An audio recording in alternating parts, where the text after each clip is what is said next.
And welcome to a brand new edition of Match Points here on tennismajors.com, where we come to debate and discuss the biggest topics in tennis.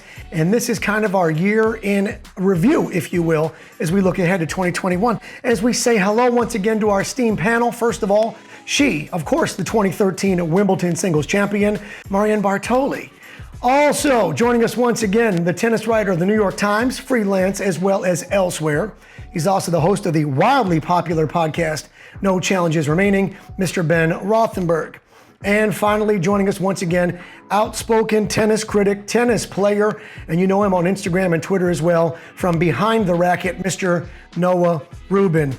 All right, folks, as we get ready to wrap up our season, as we look ahead to the 2021 season, which existing superstar do you expect to continue to shine, and which do you expect, unfortunately, to finally dim? I'm going to put you on the spot first, Noah. Go ahead.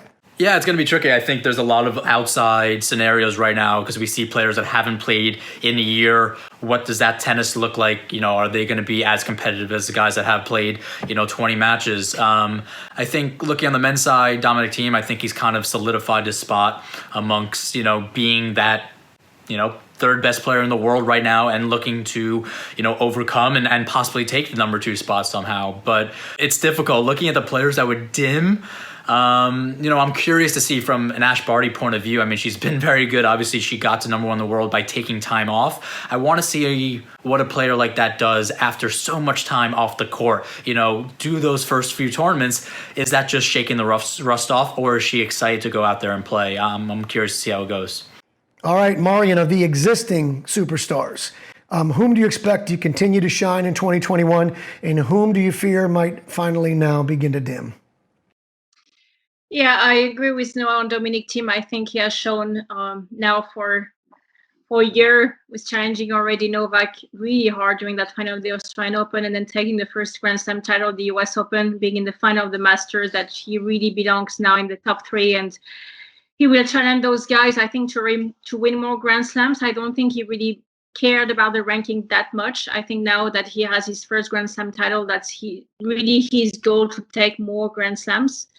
I'm curious to see how Roger is going to come back as well, because if he's coming back, it's because he thinks he has a shot to win another Grand Slam and to win something major in his career. Could be a gold medal in singles in Tokyo as well. So I'm very eager to see how that is evolving for him and how he's going to be prepared for that Australian Open, because we all know when he's taking the court, that's because he feels he's ready at 100% to have a shot to win.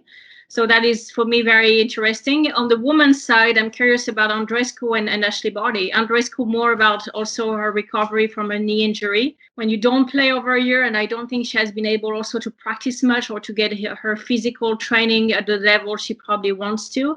She has a lot of points to defend. She didn't play much in 2019, but every time she was playing, she was winning huge titles. So her points are not really spread over a year. They're in massive points all of a sudden in some few weeks that are crucial during a calendar, and that is very difficult to handle psychologically on the pressure side, because you can arrive in a tournament and you have 1,000 points to defend or 2,000 points at the US Open, so that could be very tricky for her.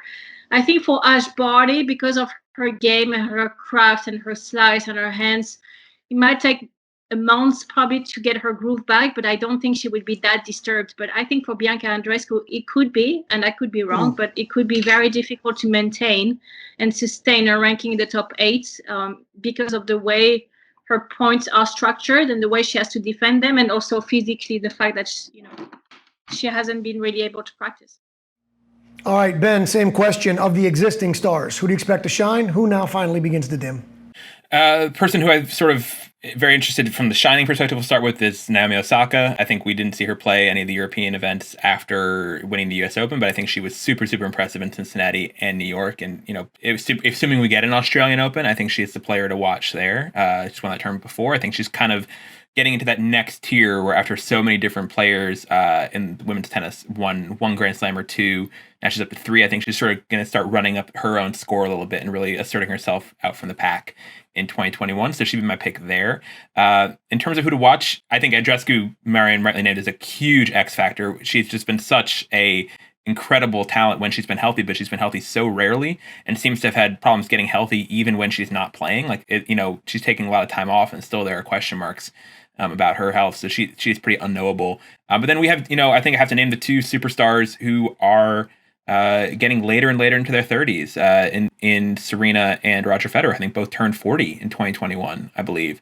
So, they're in uncharted territory, and it's gonna be tough to see what happens with them if they're able to keep contending. If the rest was good for both of them, and both of them played pretty small schedules, even though obviously Serena played more. They both have had time to rest and heal this year.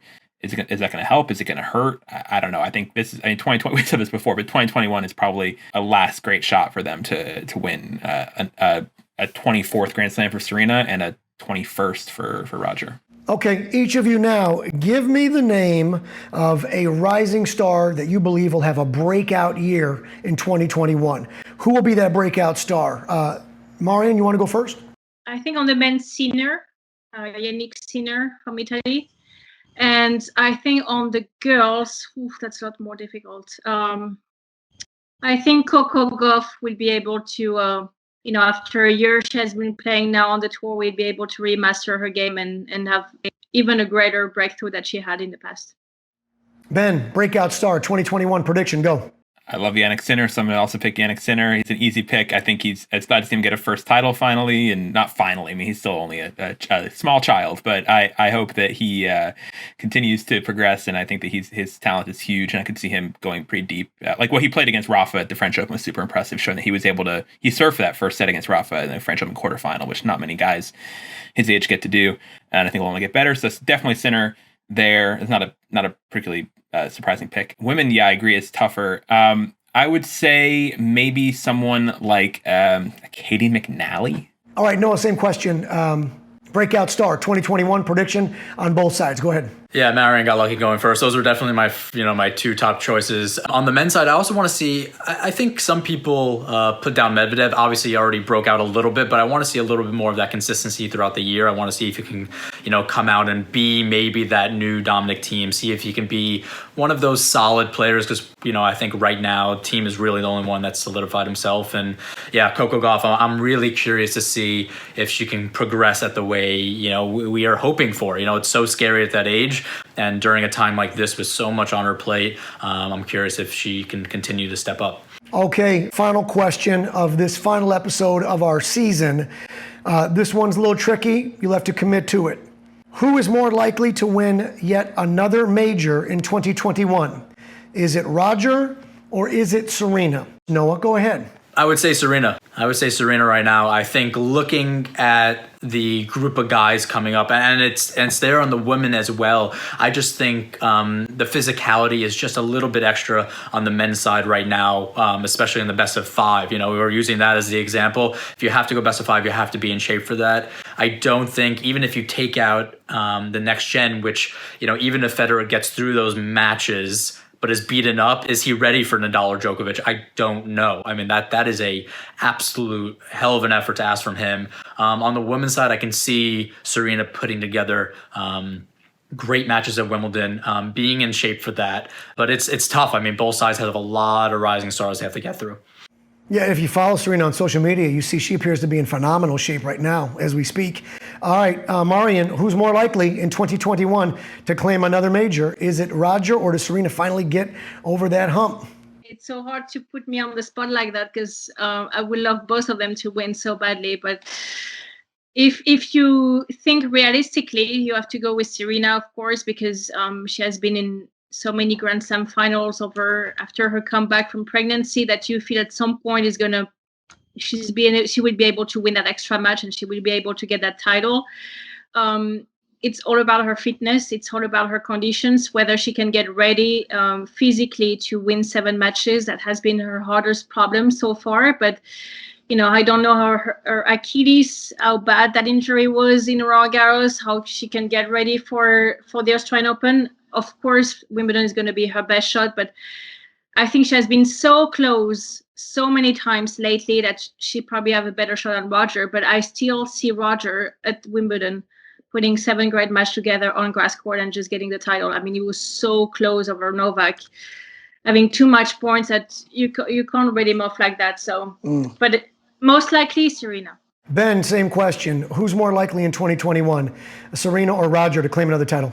I think I'm going to pick Roger just because, ironically, I think Serena's come close too many times. I feel like, Serena, I do think at some point these late round sort of demons can creep up on her if she gets into another final. She doesn't maybe trust herself as much in the final as Roger would. And I do think both of them have their best shot at Wimbledon. That was the toughest break for Serena in 2020 was that there was no Wimbledon because this really would have been a great shot for her. Conversely, Roger was really lucky that his long injury layoff happened during the 1 year there was no Wimbledon. So yeah, I think Wimbledon is the one to watch for both of them. And I don't discount either of their chances, but I would give a slight edge to Roger. All right, that'll wrap it up for this episode and for, I guess, this season. Everyone, thanks for watching and being with us this season. We hope to return again next season. Who knows? On behalf of our panel, thanks again. Make sure you follow on all social media and, of course, pay attention to everything happening at tennismajors.com. Happy holidays, everyone.